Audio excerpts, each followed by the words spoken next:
You need to appreciate this. If it was Ted Nugent, I wouldn't be turning off. This is a radio. For all you young pups out there, it's not internet. This is actually a radio. Lest I skip ahead, that was Styx's Amazing Renegade, released in 1978, a year before I graduated from high school, back in the last century. I need to talk like that. 70s were great. The 80s were fun. You know, the 90s were pretty good. I'm not going to go any further. I feel fortunate that I was a child of the 60s, 70s, and 80s. Man, good times. And since I've received my $15 radio, it has AM and FM and shortwave, I've been having a lot of fun with this. $15 worth of fun. And Google can't track me. Oh, you don't know what I'm listening to, Google. Last night on the shortwave, and I need to build and set up a good antenna for this thing. It was fun. I couldn't understand everything I was listening to. Got a station from Madrid, Spain on this. From a station in Africa, Cuba. From a country I've never even heard of near Russia, somewhere in Eastern Europe. Begins with an A, I believe. And where else? Oh, I was listening to a French station from Canada. This is so much fun. And I understand now the mind of those people. Remember the 70s and the 80s? Maybe the 60s too, but we used to have these things called giant station wagons. If you watch the 70s show, the Vista Cruiser, they were all over the place. Oldsmobiles had them. The Ford LTD station wagon, these big land yachts. And I understand those people now that would sit around chain smoking and listening to police scanners and have on their giant station wagons all those antennas all over the place. You know, radios were fun. Radios are fun. And it's almost like discovering something. We're going back, just like primitive bows, the joys of shooting a thing made out of wood. The joys of, like, just radio. Just radio. Exploring, like a treasure hunt in the airwaves. You know, can I pick up a station in this continent or that continent? And shortwave gives you the option of that, and then you can have a lot of fun. That's all I'm saying about that. I'm going to end that right there. I'm just having a bunch of fun with this and learning my way around shortwave. And I need to learn about antennas, for one thing, and also some other stuff. It's quite technical, but I think the adventure will be worth it. And again, they can't track you. My wife says I sound like Dale Gribble sometimes. I know where you live. I know who you are. You better stop that. By the way, can I borrow Hank's lawnmower? Anyway, on to other such things. I am stalling. What better way to stall than around the fire in your teepee? It's wonderful. Let's see, what excuse can I make that I'm not in the house painting these two paddle bows? I'm waiting for the light to be just right, because it takes perfect light to mark. I've got one of them. You can't see the pencil lines. You will see the design once it's finished on one, and then I'm almost done with the pencil lines on the other. I need to get up the nerve, and it takes nerve to paint bows. It's been a little while since I've painted bows, and I need to get over that hump. You know, I am like you. You may not have ever painted a bow before, but if I go a certain interval of time between painting, you know, I need to get my confidence back. I do. I know that I'm the emperor walking out on stage with no clothes on here. I'm admitting to you that I lose a little confidence in my ability to draw straight lines. And oh boy, these two bows are going to have straight lines. You know, and then the first brush stroke brings it all back. The hardest part is just getting started. It is. Before I talk about bows, I'm going to drag this out. I'm going to torture you with random thoughts. I believe in ESP. And immediately, misdirection here. I'm misdirecting you. You're going to think, I can read your mind. I know what you're thinking. Stop it. Just stop it. No, not that kind of ESP. I'm not talking about that researcher sitting across the table from their guinea pigs. I love mispronouncing words. I'm gonna take your language and I'm just gonna like Osage. I had to throw that in there just for you. Osage police. Osage orange. I'm not talking about that dude sitting across the table from that other person. It's 2020, so I need to be fair. That man sitting on the other side of the table from that woman. You have to balance things or else you'll get in trouble by the Googles. With a deck of cards and holding one up, you see stars. You see rabbits. I'm thinking of Lucky Charms right now. Toxic food for your kids, just sugar and crap. Not that mind-ready kind of thing, but how about changing ESP to extraordinary sensory perception? I'm thinking that there's all these signals like radio waves floating through the air that you're not aware of, and I'm not aware of. Being able to pick them up. I guess I'm staying on topic here. That slight breeze against your cheek telling you which direction those faint scents are coming from. Standing in front of the sink, turning the hot water on and being able to detect the temperature change, which is minor but detectable. You know, when the hot water starts flowing from the faucet. Stuff like that, you know. Being in tune with all this stuff. And an example of extraordinary sensory perception is night hiking here. Most of the times it's pleasant, it's peaceful, it's really nice. But other times it's just downright creepy. It's hella creepy. And I'm probably not mind reading whatever it is that's causing the creepiness here, but I'm detecting at a subconscious level the signs of that which is creepy.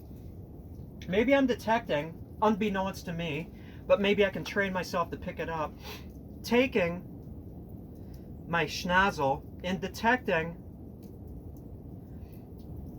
the fresh kill on a big predator's breath. If you hunt or if you're around dying and dead things, you realize that there's a couple scents that go along with death, categories of scent. There's the stinky rotten death, and then there's also the fresh death, the opening of a body cavity, the smell of meat, the smell of organs. And it could be that creepiness is resulting from the scent of that on a predator's breath. It could be the sounds. We hear night sounds. It might seem quiet, but the only truly quiet that I can attest to is the quiet of heavy snow in the winter.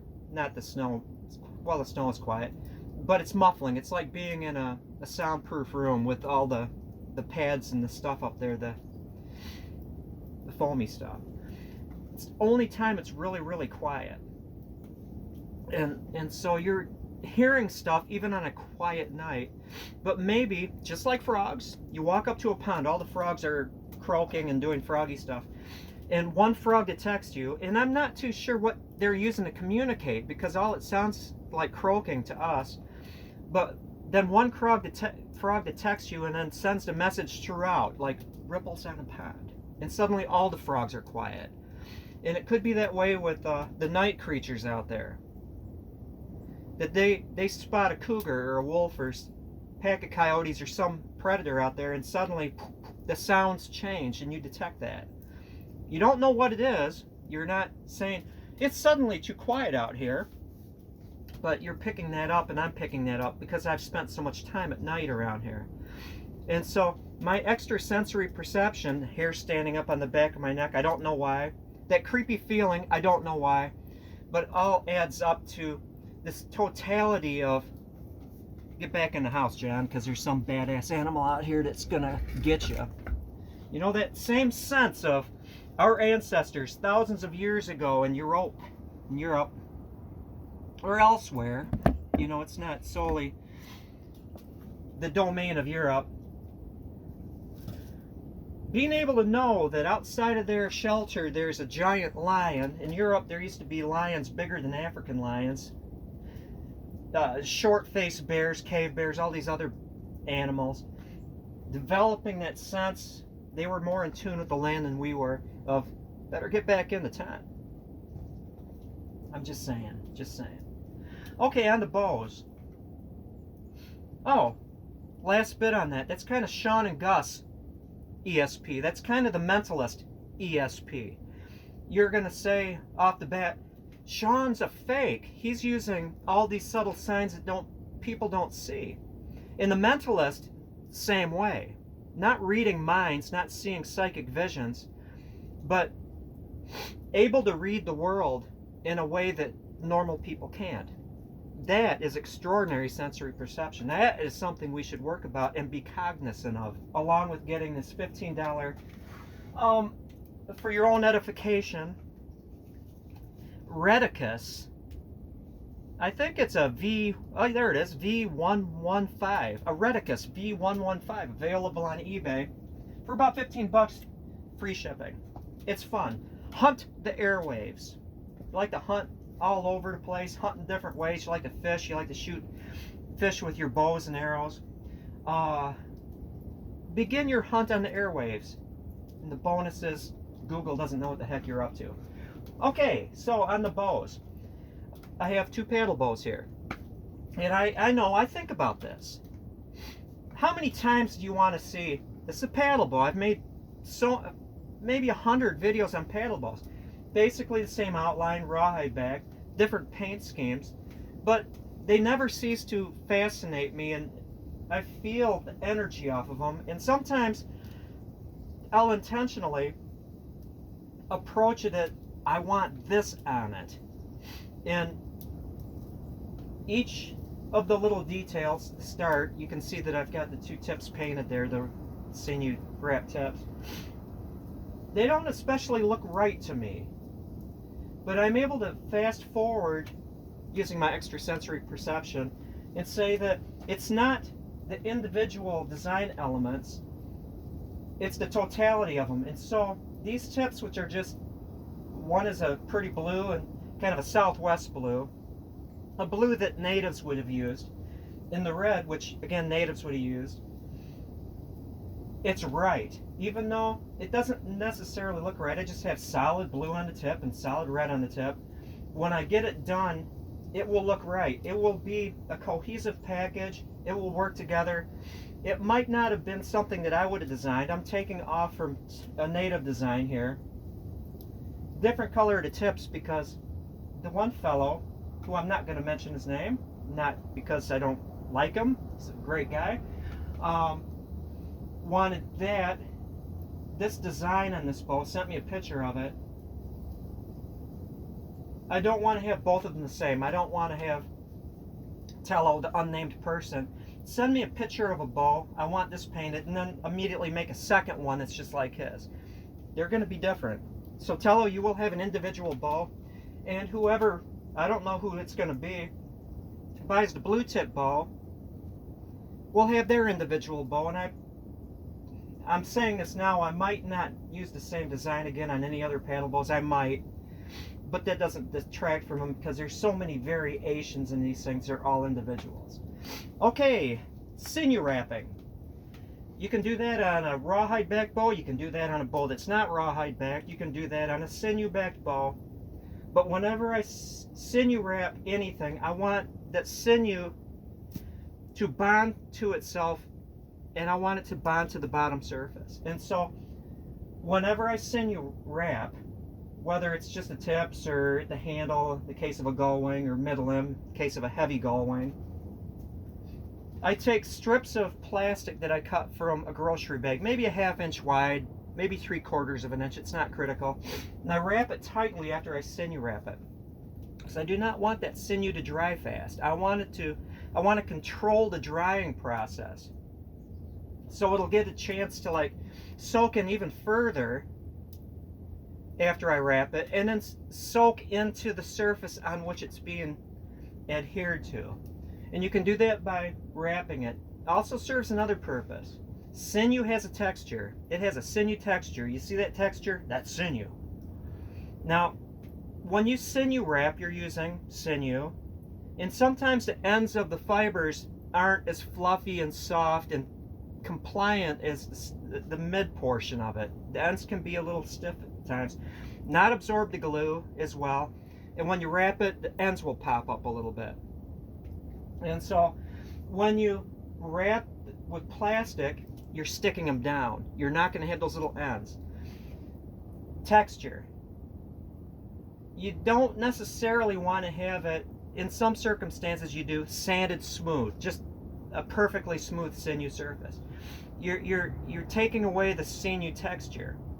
And so you can have it on a range, sanded smooth on one side, rough, cobbly, gappy sinew on the other. I want to have it somewhere in between. And so when I wrap it, it squishes it down, it compacts it. You can kind of work it with your fingers and squishing it like this. You can get that perfect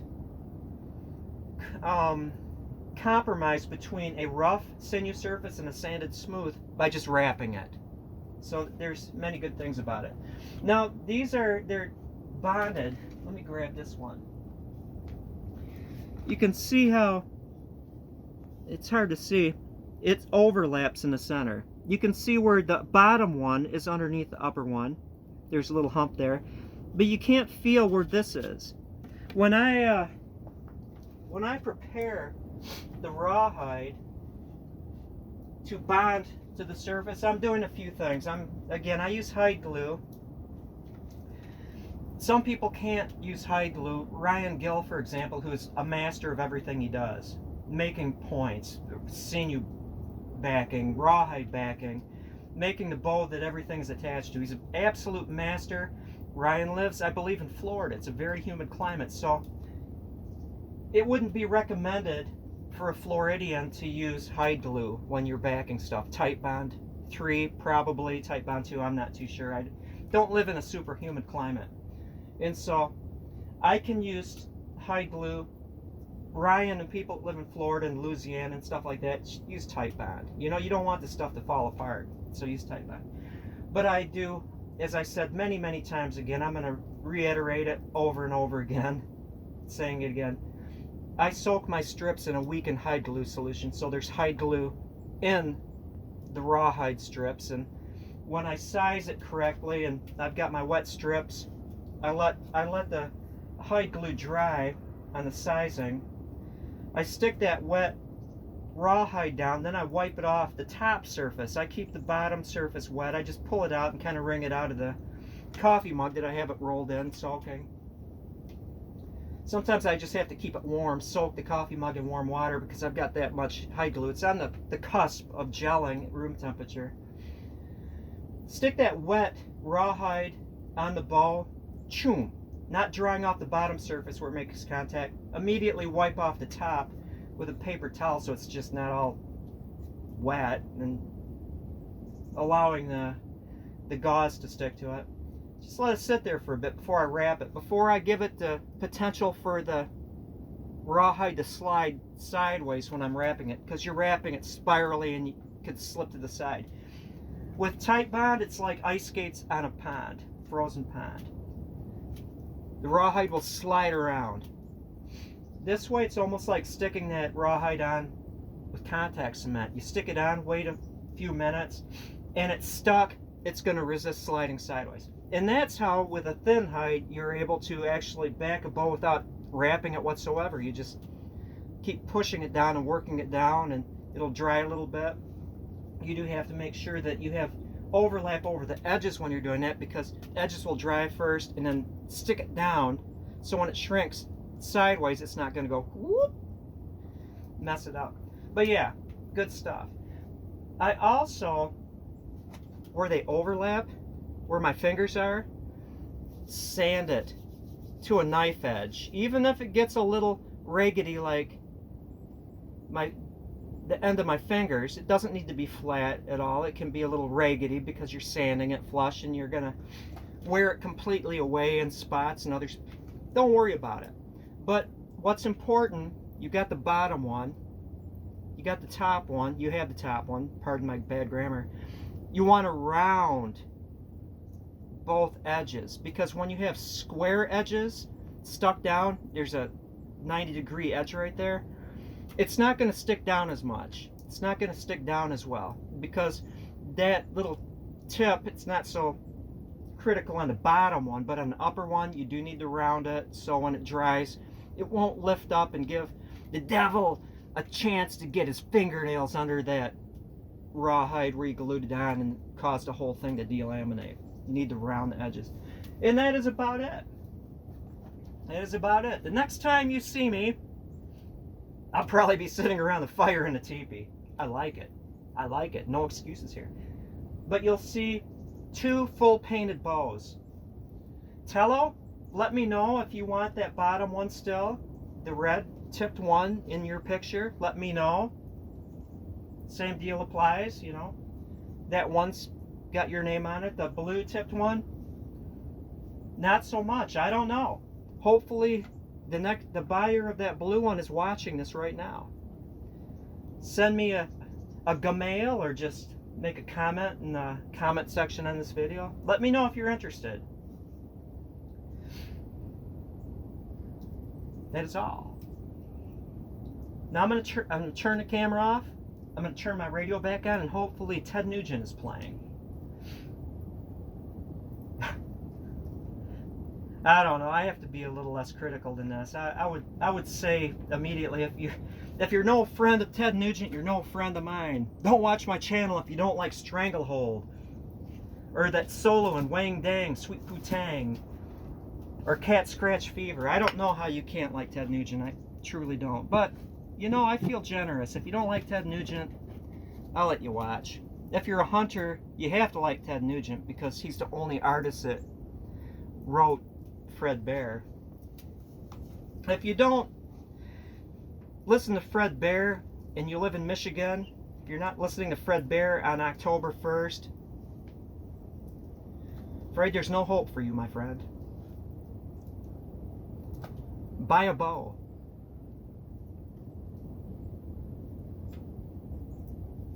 That's it. Reach toward you. I can read your mind. I'm reading your mind. I know what you're thinking. I know where you live. Can I borrow your lawnmower?